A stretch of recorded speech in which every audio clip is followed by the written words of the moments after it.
10th Standard Maths First Midterm Test Previous various district question paper analyze பண்ணிட்டு இருக்கிறோம் from JK Tuition Center Madurai.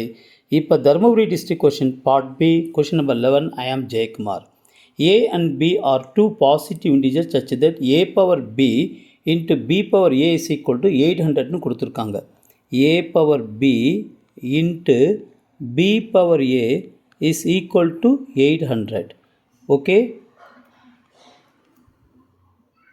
800 divided by 2 பண்ணுங்க 400. இது divided by 2 பண்ணுங்க 200.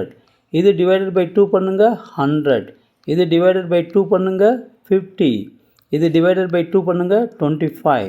இது divided by 5. So 5. ஓகேவா? இப்போ பாருங்களேன்.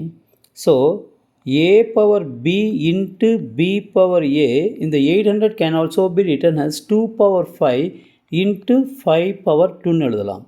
இப்போ இது ரெண்டும் கம்பேர் பண்ணிக்கோங்க. A power B is equal to 2 power 5. அப்போ A is equal to 2, B is equal to 5. Okay students. இப்போ B power A is equal to 5 power 2. அப்போ இதுக்கு ரெண்டும் கம்பேர் பண்ணும்போது B is equal to 5, A is equal to 2. ஓகேவா? இப்போ நல்லா கவனிங்க. Therefore A is equal to 2 and B is equal to 5. Okay.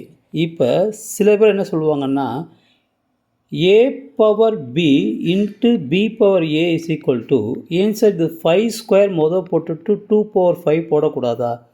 Okay, அப்படியும் போடுங்க. இப்போ இது ரெண்டும் கம்பேர் பண்ணுங்கள். A power B is equal to 5 power 2. அப்போ A is equal to 5, B is equal to 2. Okay students. இப்போ இது ரெண்டும் கம்பேர் பண்ணிக்கோங்க. B power A is equal to 2 power 5. Okay, அப்போ B is equal to 2, A is equal to 5. Therefore A is equal to 5 and B is equal to 2. So இது கூட இருக்கலாம், இந்த value கூட இருக்கலாம். Okay students, thank you. ஷேர் பண்ணுங்கள், comment பண்ணுங்கள், like பண்ணுங்கள், சப்ஸ்கிரைப் பண்ணிவிட்டு பாருங்கள் ஸ்டூடெண்ட்ஸ். தேங்க்யூ.